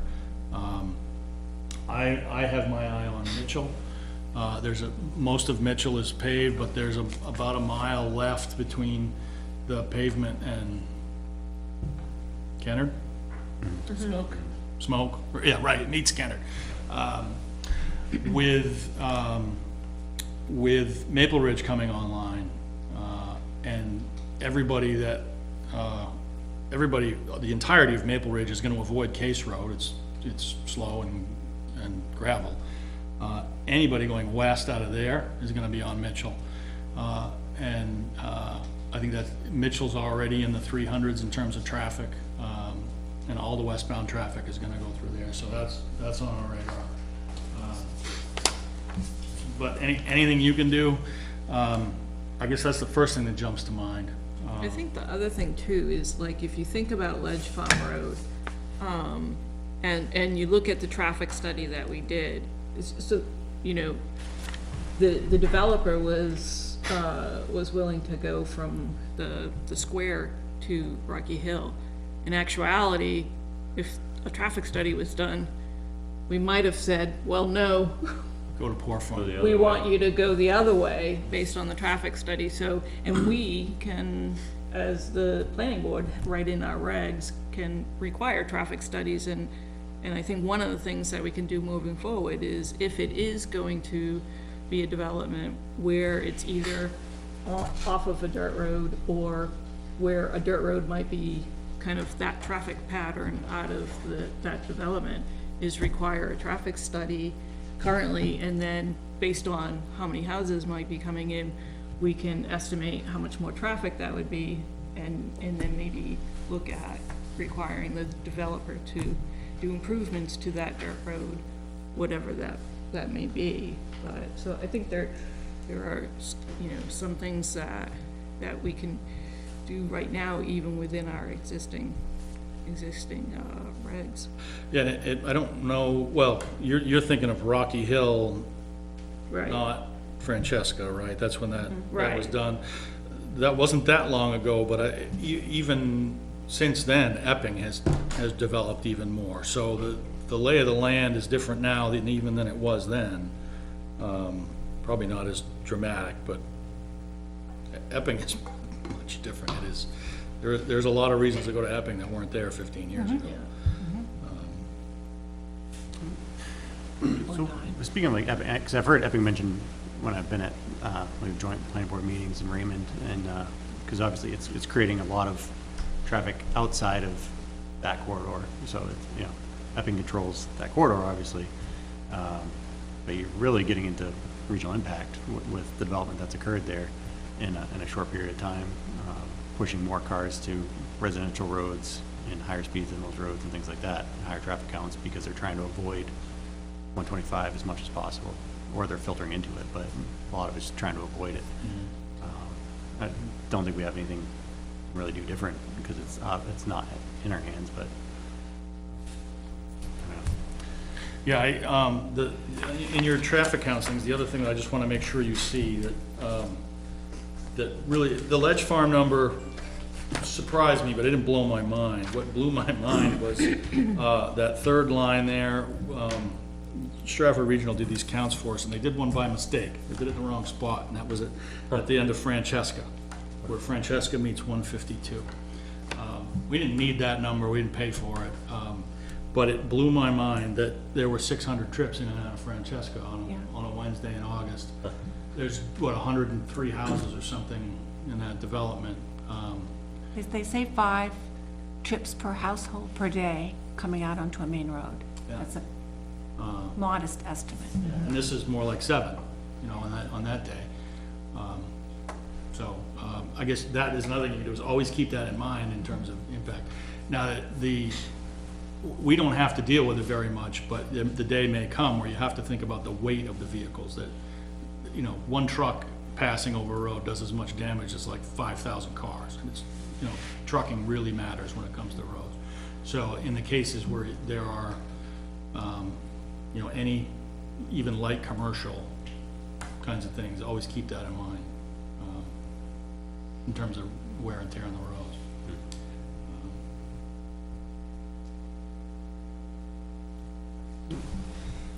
Could I ask Chris something? Mr. Sterndale, I think it was in November, a Conservation Commission sent a letter to the Select Board office with certain concerns and recommendations for road maintenance and design in Nottingham. And overall, the concerns had to do with our natural history, such as don't do maintenance during turtle crossing season when they're laying eggs on the shoulders. And another thing for road improvement, consider the open bottom square culverts for the passage of wildlife. Yeah, we've got big culvert projects on the radar. Kelsey, McCrillis, Berry Road, 2 of them on Berry Road that may become a bridge. That's a road through a wetland, or a swamp. And I think you'll see us probably long-term using more engineering than we have in the past, thinking more about what is current best practice. Certainly. you see in this year's budget, we have added money for engineering in the highway department. We're not gonna hire an engineer to be on the town staff, but, we're headed that way.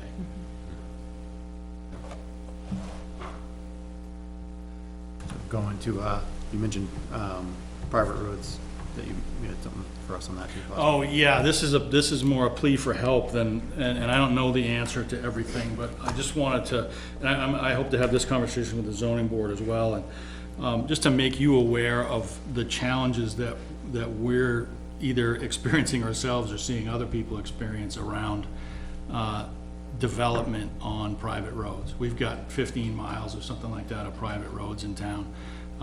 Most of them are on Pawtuckaway, but they're not all there. We are, at the staff level, I had to write them all out because I was getting them from our people and just to make sure I didn't forget anything, but the kinds of things that are challenging for us, or that we're seeing, plans that honestly, they predate zoning. They're, some of those neighborhoods are back of the envelope kind of plans about who owns what, and it's really hard to follow, but they don't match the reality on the ground. There is no viable plan for a lot of the property. And most of those are on the private roads because they're the oldest. We've got buyers and sellers and lenders that are looking for promises about the roads that their houses are on that we can't help them with. They're not ours, but there are people that have trouble getting mortgages or getting sales closed because they're on private roads, and the record is not clear enough about who's gonna take care of the road, who owns it, who's responsible for it. It can be hard to get a mortgage in those cases. It's not common, but it's not unheard of. I think you've probably seen conflicts between road owners and easement holders over those roads. If you can establish who the road owner is and who the easement holders are, I think you've seen some evidence of that. That is not caused by, some of that's caused by the fact that, one neighbor owns something that the other one uses, but the other thing that causes problems is that nobody knows where they are. Where the record is not clear in a lot of cases about where the road is and who owns it and who has the right to pass over it. There are private roads that on paper just go right into a lake. We don't, you go out either on paper or in the field, you go out and look at it and it looks like the road goes into the lake. There are lots of places where uncertain acreage or road frontage or water frontage, because of the uncertainty around the private road ownership, where the bounds are or where the ownership is, it's causing either errors or unfairness in taxation that we don't know about. It must be there. We can't identify it or we can't solve it because we don't know where the roads are. Many people, including some surveyors, want to rely on the tax maps for things that can't be relied on. We know they're not accurate. They're not intended to be that accurate, but we know they're wildly inaccurate for some purposes. There are roads that are in current use, because we don't know where they are. Can't have a road in current use. We can't take it out until we know where it is, we don't know where it is. Doesn't make any sense. There are numbering and addressing and E911 issues abound with the private roads, things that show up on plans that have names that maybe we're aware of and maybe we're not, that's common. And there are many owners on private roads that have absolutely no awareness of who owns the road that they live on.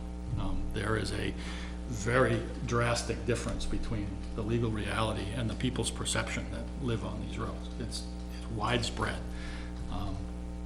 It's not something that realtors do a good job of talking about. It's not in anybody's vested interest to explain to a buyer that they don't actually live on a Nottingham road, that it causes problems later on.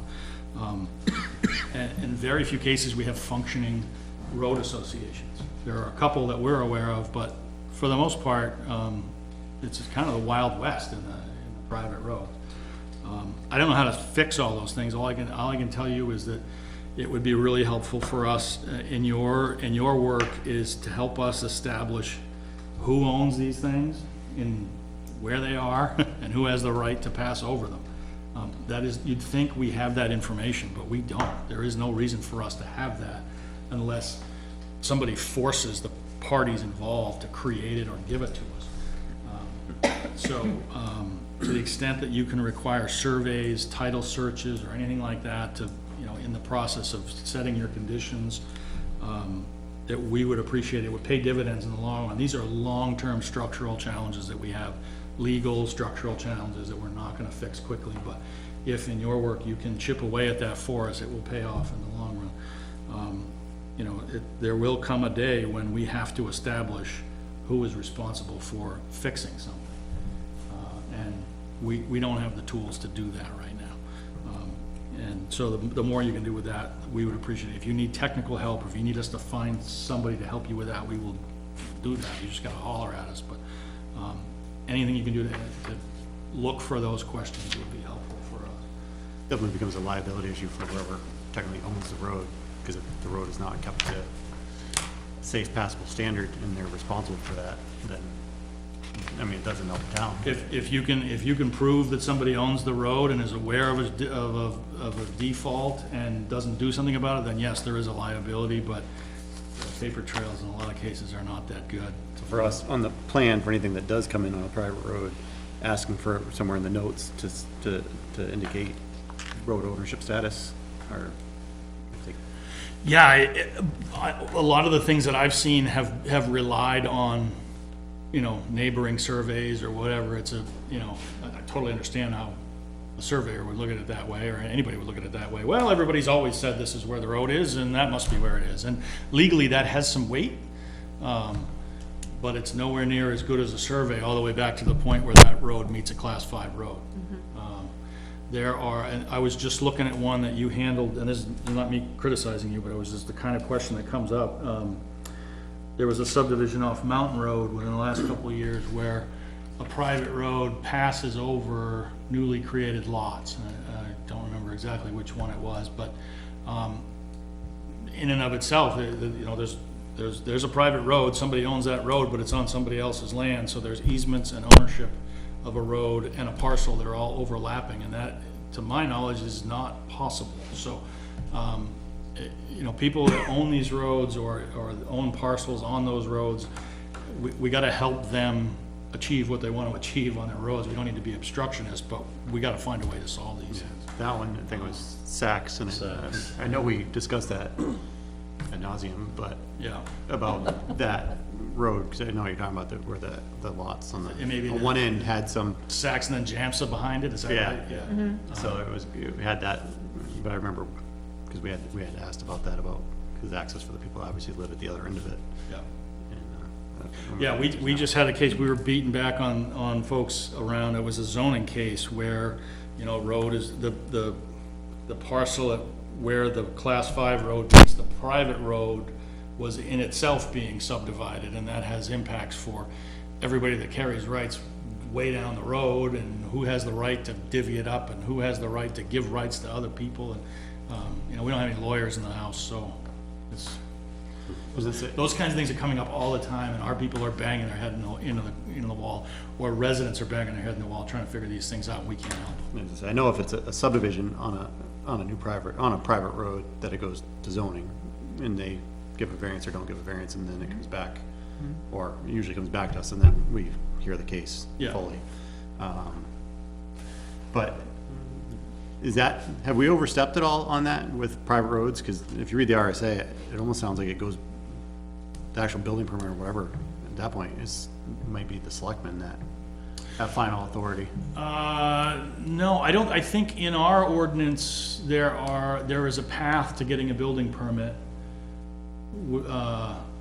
by way of the zoning board, so that would, I think, trump any selectman involvement. I think it defaults to the selectmen if our ordinance were silent on it.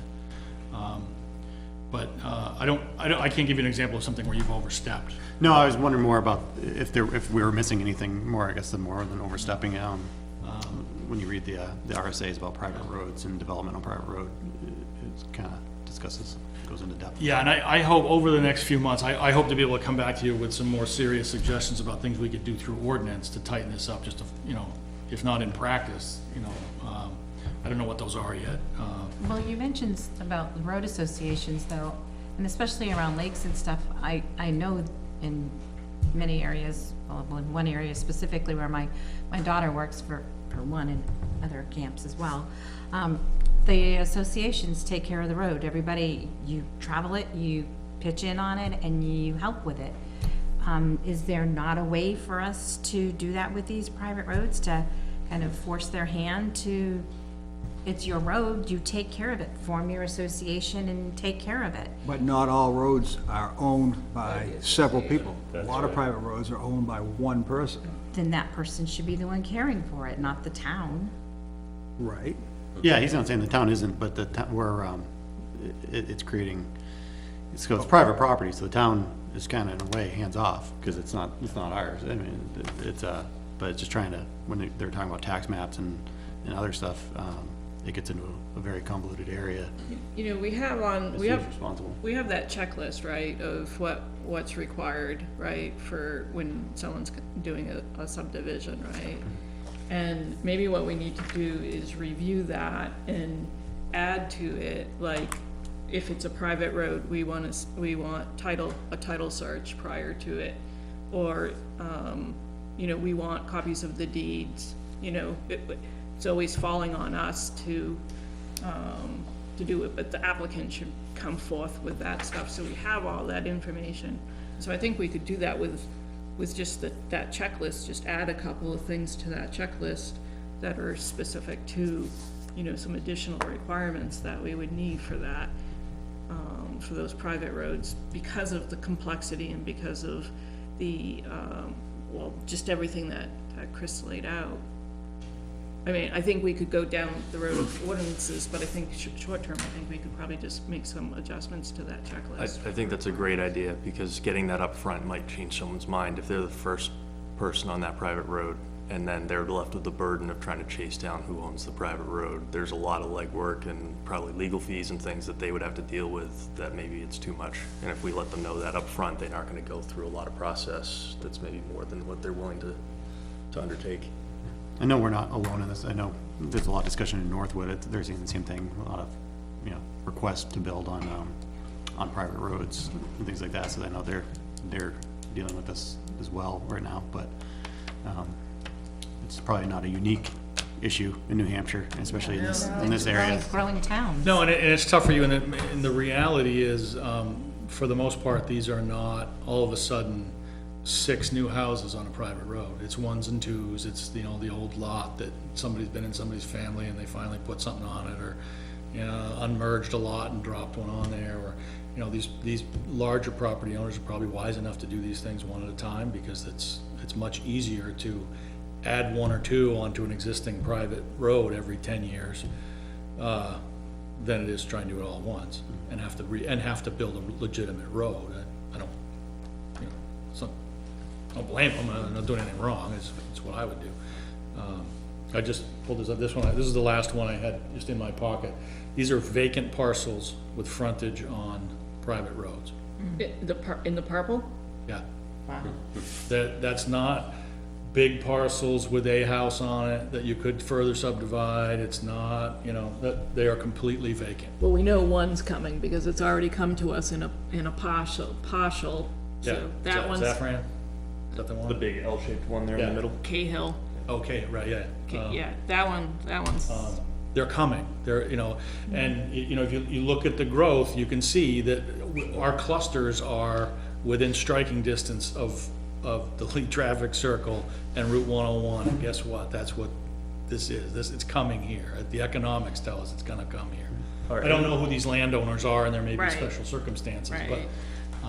I know, wasn't that one, the circumstance was that they declared that they wouldn't subdivide the rest, or maybe it was that you were asking if they do put it into some sort of conservation easement or something? I think. That's Sue- not Cahill, though. I think Sue might have asked that question, Yeah. but that's where they kept out in between the two. They kept this, Right. this Oh, yeah, yeah, yeah. corridor of, That was there? That's that one? Yeah, like in between the two, remember you were like, what the heck is this?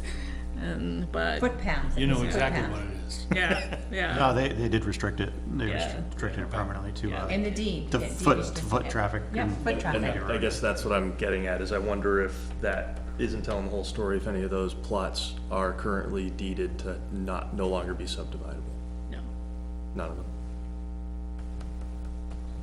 Yeah, But this in this ex- is, no, I mean, the waterfront was developed first, makes sense, that was the most valuable one. No, there's actually, so with that one, there's actually a parcel that was left when that was built back in the sixties, for the ones that are along it. There was a parcel that was carved out that was supposed to be kind of a shared access for individuals, that still exists, that's not developed. Right.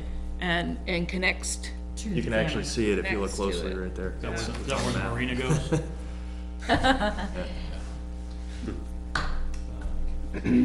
I didn't realize down, because I used to live on Bardary, I didn't realize that that property went right, all the way down to the end of Bardary Lane, down there, went right to the end of the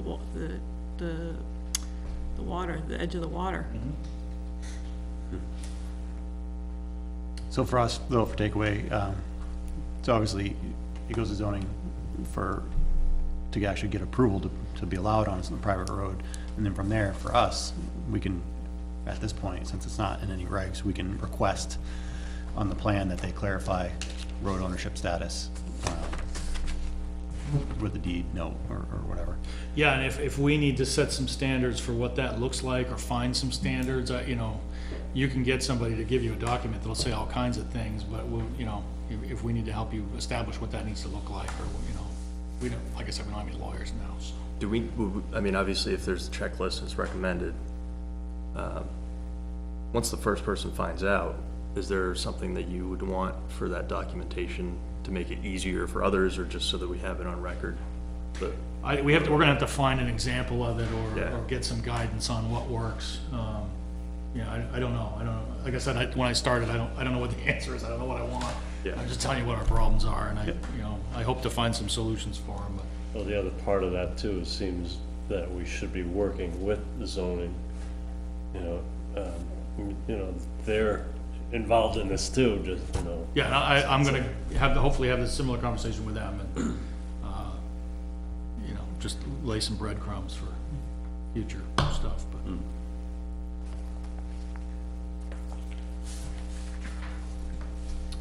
For assessing, this is not to do with roads, it's to do with more of just clarification.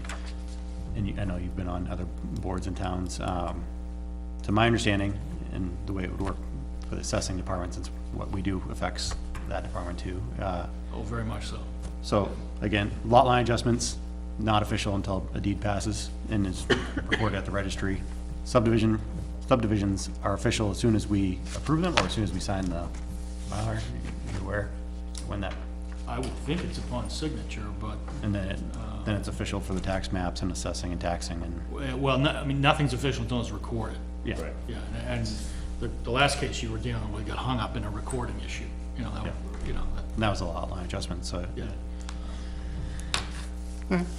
Just trying to make sure we're clear on that, so when, obviously, if we ever do get plans like that where they're kinda in an in-between stage. Yeah, it gets tricky for us, you know, we don't really revise our tax maps until April 1st. We have a rolling stock of changes, but,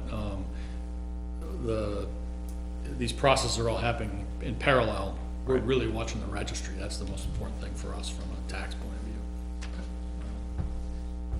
Thank you, Chris. Yeah. Thank you. Thank you very much. If you need, I have a new toy here, if you couldn't tell, I've been learning how to use this thing. If you need anything like this, you holler, I'll see what I can help you. I'm no expert, but I now know enough to be dangerous, so. I'd say, you know, obviously, with this board, in the number of years I've been on it, you know, we've never had an offsite exaction that I'm aware of.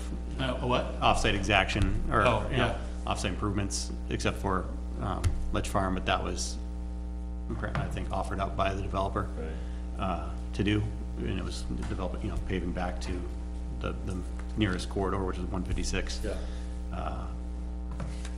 so that would be new territory for us. I know it's in our purview, but executing that or even getting that discussion would be new, so I know. Yeah, that only prior- makes sense at some critical mass of X number of parcels. I don't know what it is, but it's a big number. Yep. I think.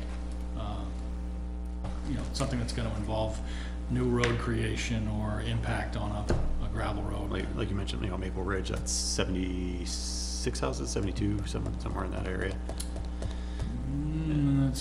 Well, maybe over 3 phases, yeah, maybe, yeah. That's what was approved. Yeah. I know it was gonna be phased, but Yeah, the road was to go through, but then after that, it was gonna be phased development. yeah. So obviously, that would be one area, something like that, where you're adding, onto another dirt road. Yeah, you know, you look at the map, I think you hope that most of that traffic goes on Kelsey and Mill Pond Road on its way to 125, but, some of it's not. All right, thank you very much. Okay, thank you all. We have Inventex plans to sign. We'll do that before we leave, everybody. Public comment, anybody ever wants to come on and have discussion with us, they can. We may not be able to give specific answers, but we can at least hear you. And then we'll go around the table for any board or staff updates, and I'm just gonna go to the right and All set. Nothing. Thank you, Herb. I don't have any. Oh, wait, we have 2 positions for election, and I saw that our 2 members have both refiled. We did. Yes. So Gary Anderson and Sue Mooney. Get some tough competition, It looks like it. Looks like Yeah. they're running, Invisible unopposed. person. And there is I know the Women's Club is doing the candidates night again. I think it's March 7th. You'd have to check online. Even for the unopposed positions, it's a good time to go and hear candidates and support and ask questions of different, of people. It's been helpful, for the ones I've attended in the past. This past Monday, the Conservation Commission held a public hearing for the public, so they could hear and comment on the dispersal of money to support bills of the Kennard parcel, which is now owned by the town. And we're hoping that the public will approve and recommend to the select board that they place a conservation easement on this Kennard property. It's 34 acres on Kennard Road. Was the wishes of the family to have a conservation easement placed on it, so it's permanently protected. Your turn. Stratford Regional, next commissioner meeting on the 22nd at the Newmarket Town Hall. And it's gonna be a little bit unique in the sense that Cynthia Copeland, who's been I forget her title exactly, but Executive kinda- Director. Pardon me? Executive Director. Executive Director, okay, thank you. So she's resigning and gonna share some past history. Retiring? Yeah. I'm not sure if it's retiring. I know she, submitted she's leaving the board at Yeah, least, yeah. so, She's been on there forever. yes. But should be interesting. She's gonna share some, what she's seen and, history over the past years that she's been there. Maybe next time, if you're there and you think of it, you can poke around or ask about what other towns are doing about the private road development, see what they're seeing for struggles or questions, or and how they're resolving it. Cynthia was very helpful to the town during our challenge. We're on Route 4. Yeah, She was very helpful to yeah, the she's town. quite an asset there. And here. No update? Yep. All right, that brings us to the minutes of January 24th, 2018. Stealing these back. Oh, these are yours. Yeah, those are mine, yeah. But this was our shared one. Thank you. I just scribbled on it. There were just some kind of minor, changes that have been made. So if there's no further discussion on those, Move to approve the minutes as amended. I'll second. we have a motion and a second to approve the minutes of January 24th, as amended. All those in favor, please say aye. Aye. All opposed? Any abstentions? No. 7-0. Nothing further, this would be a good time to To adjourn. adjourn? Second? Motion and a second. All those in favor, please say aye. Aye. All opposed? We are adjourned. Thank you, everybody. Thank you, Ed.